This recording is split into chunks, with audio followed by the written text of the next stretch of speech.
I'm Joe Kendrick, feeling very, very good about being here with Paul Riddle, original drummer for the Marshall Tucker Band. Also Joe Bennett, lead singer and guitarist for Joe Bennett and the Sparkle Tones. David Lee, producer, songwriter, performer, impresario in general, and also Jason Perlmutter, archivist, DJ, record producer, all here to talk to you and with you about the music that you love. And music is a great unifying force, and it's what's brought us all here together in this room and on live out there in the various parts of the world. We look forward to your comments. All right, so moving along, and we've all had this common theme tonight of talking about records and music from the region.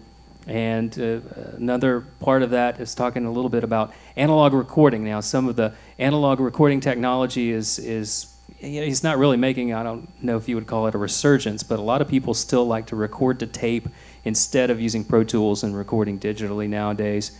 But also talking a little bit about analog instruments.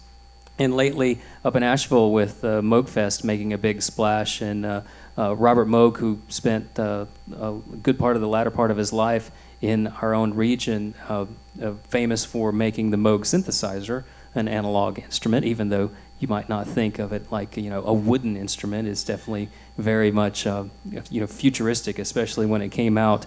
You guys have any comments on, you know, working with analog instruments now? I know, you know, back earlier in your careers, there probably wasn't a whole lot to be done with digitally, but especially with recording technology, I imagine you might have a few things to say about your experience with analog recording to tape versus digital recording like you have nowadays.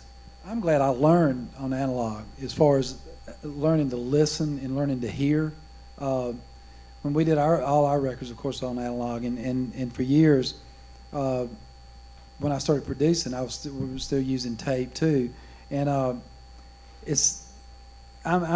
glad because you just listen different. I mean, we kind of get lazy sometimes now because we can see everything, but it still comes back to your ears. I mean, you know, everybody argues. To me, I mean, this is my opinion. I mean, they both work. I mean, I think analog's great, and I think it sounds warm and great and fat and wonderful.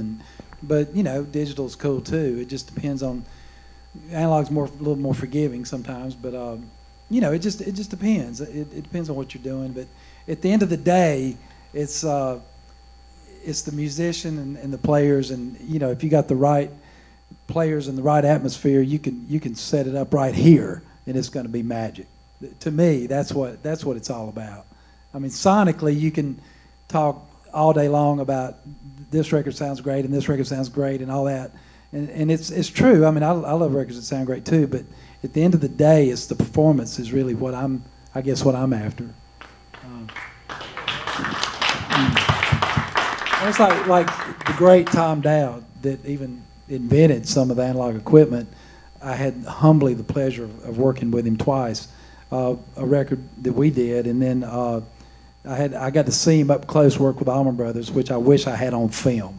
But I mean, it was all about, he would go out and stand in front of Butchie and J-Mo's drums, and he would listen to how they sounded, and it was all about how they sounded, how they really sounded, you know, when he would do those records. And so I just loved that, you know.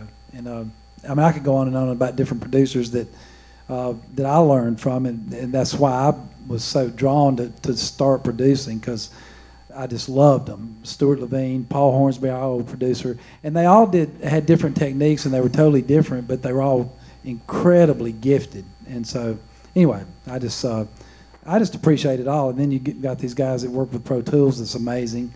The guys I work, like I mentioned, Timmy Lauder, Buddy Strong, over in Greenville at Southeastern Sound. He's brilliant with Pro Tools, and there's so many people in the area, once again, that are great engineers in the studio that can do both. So, you know, I think I like both, but I certainly love analog too. The issue that comes up in the work that I do, working on reissues of vinyl, is what source are you going to use? And in most cases, we don't have tapes to work with, so that's a problem. The records themselves need to be digitized and then pressed back onto record if that's what we're going to do.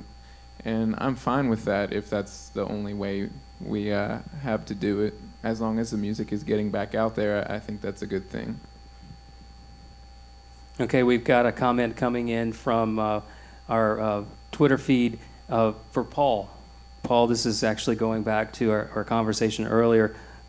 What's the rarest vinyl platter that you were on? Any rare Tucker records we need to know about?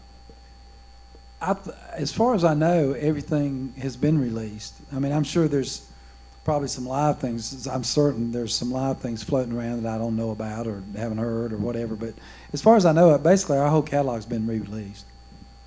What about before Marshall Tucker? Were you on any 45s or albums before that? No. The first time I walked in a recording studio Wow. was at Mark V Studio in Greenville, when it was truly a gospel studio, when they had piano and 4 chick singers on Sunday morning, and they said, "He's bringing drums in here," and Tommy Caldwell said, "Yes, sir, he is," and that's what it was like. And we had never recorded. We didn't know what we sounded like, really, hardly. I mean, barely. Recording back then was like going to the moon. It was like, you're recording. It was a big deal, and so we didn't have, to go in the studio was really expensive, and we didn't have any money certainly, and so really the first. We did one demo at Mark V, which was basically our first record, and then we recorded a demo at Muscle Shoals, which I just wanted to walk in there and go, man, I stood at Muscle Shoals, and then we went straight to Capricorn and recorded our first record. What was that first demo? Did that come out? The one you did at Mark V? No. I always liked a lot of the harmonies on Take the Highway we never used, so anyway. They were better.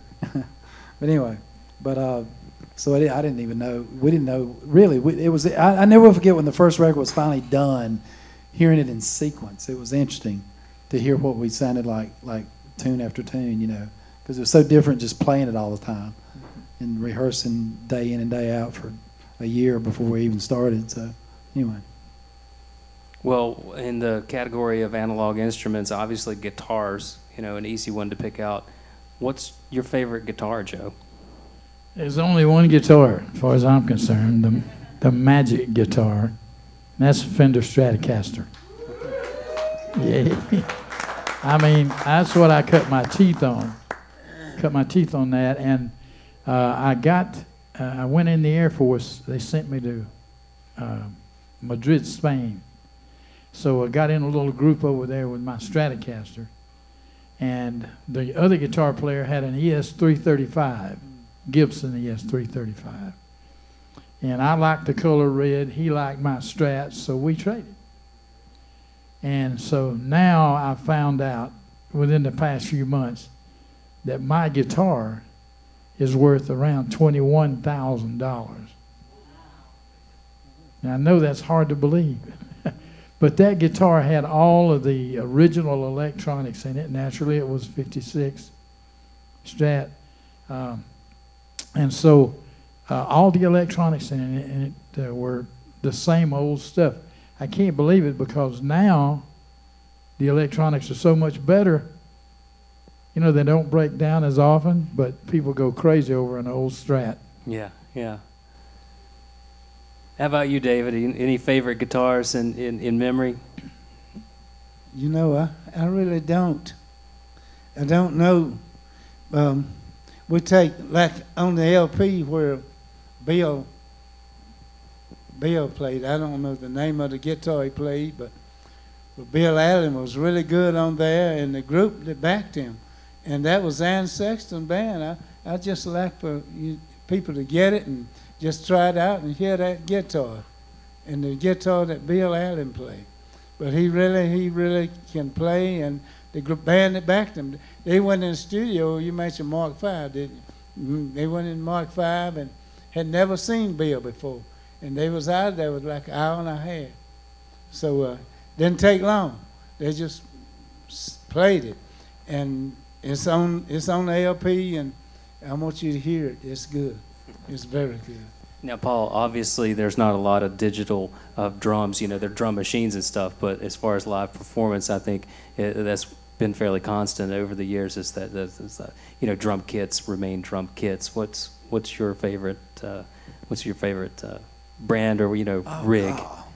Well, I'm playing actually once again in the area. Freddie Wooten I'm playing 2 kits. I'm endorsing Palmetto Drums. after all these years. I've always wanted to play Freddie's drums, and he's made me 2 kits. I played his snare drums for years. He gave me a snare drum. I went out, I did 2 tours with Allman Brothers when J-Mo was ill. And the first tour I did with Allman Brothers, I took a snare drum that Freddie gave me and played it for like,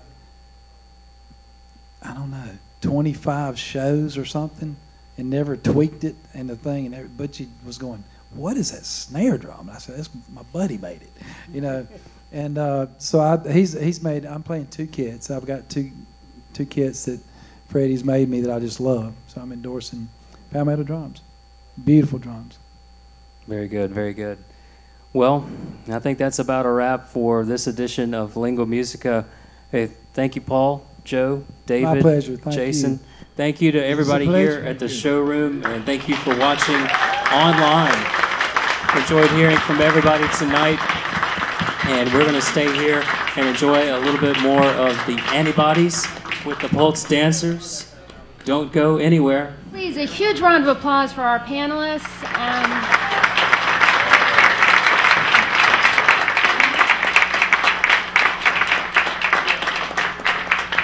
I am sure you all are with me when I say that was some really good conversation. That was some fun stuff.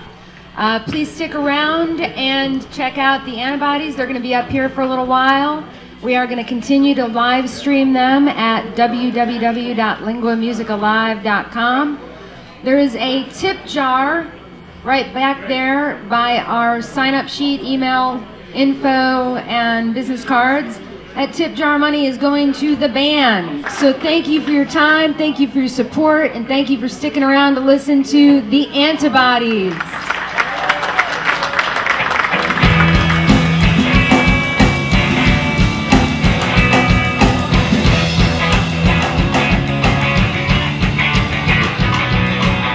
Sits in the same chair, the same lights, the same hair, the same music. Something very different.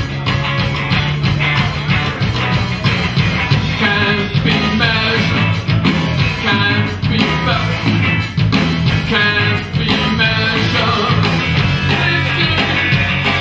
He said. So they tried to ask his girlfriend a stupid question like, life fair or unfair? Or we just got scapegoats. And she goes, what? What? Can't be measured, can't be felt, can't be measured. This is we say.